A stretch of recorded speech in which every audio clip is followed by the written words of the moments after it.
Dr. Thamdeep Dabade from EMCURE Medical Services. Today we are at CSI Con 2022 Chennai venue, and with me is right now Dr. Annapoorna Kalia Madam, who is the Senior Consultant Interventional Cardiologist from Aditya Birla Memorial Hospital, Pune.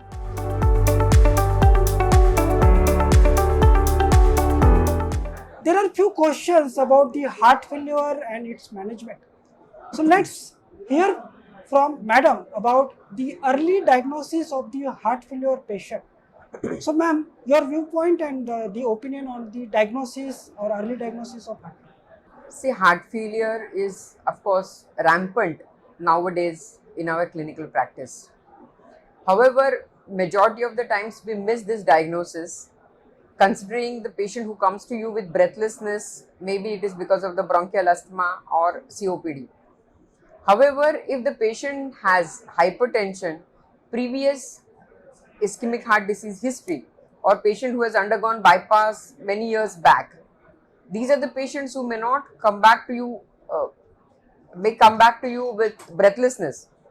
So please evaluate these patients with previous ischemic heart disease, diabetic patients, hypertensive patients, and of course patients who have undergone angioplasty or bypass surgery in the past. So the best way to evaluate them is to do pro-BNP levels. You can do it on OPD basis as well.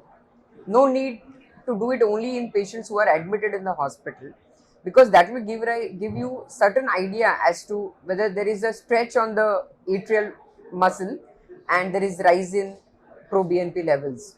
That's number one. And obviously get 2D echocardiography done for all these patients who come to you with any kind of breathlessness, easy fatigability or low blood pressure or very high blood pressure, because this is a subset of patients who need to be early diagnosed so that you can start guideline directed medical therapy in these patients to reduce their mortality and morbidity in future. So they would bless us if you diagnose early. That's very important.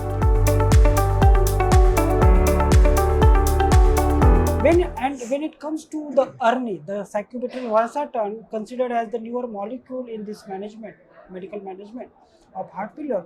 So your message to the audience again about the up titration, when to start, when to stop, or maybe what should be the ideal dose and what should be the ideal duration. Your message, ma'am, please. Yes, obviously all the physician and cardiologists we have been struggling to manage patients with heart failure all these years. We have been having beta blockers, ACE inhibitors, ARBs, or even diuretics do not reduce their, especially diuretics do not reduce their mortality. There is no mortality benefit with diuretics. So only symptomatic benefit would be there.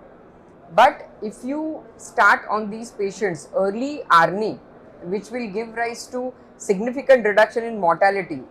Mortality benefit is a very hard end point for any patient, for that matter of fact.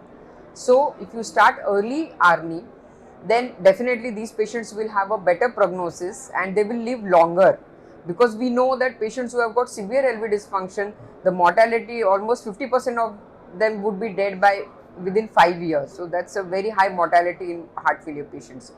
So if we start early ARNI, now what are the things which we need to monitor when we are starting ARNI?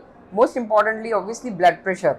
Do not start when the pressures are about 90 or 80 systolic.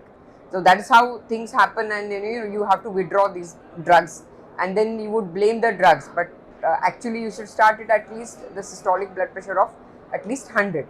Monitor the blood pressure, start at a smaller dose, and over weeks you increase it. Like I would say within 4 weeks you come to the optimum dose. Weekly you can up titrate it slowly, starting from 50 milligrams once a day, because our Indian patients do not tolerate sudden starting of 100 milligram twice a day or 200 milligram twice a day.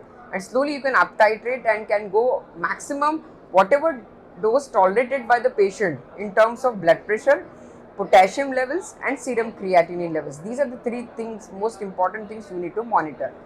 Because hyperkalemia is one of the side effects, because this combination contains valsartan, which is a potassium sparing. And if you are already adding some potassium sparing diuretics, then you have to be doubly sure. Starting this on CKD patients is again a challenge. So if you have patients whose creatinine is maybe 3 or 4, then be careful.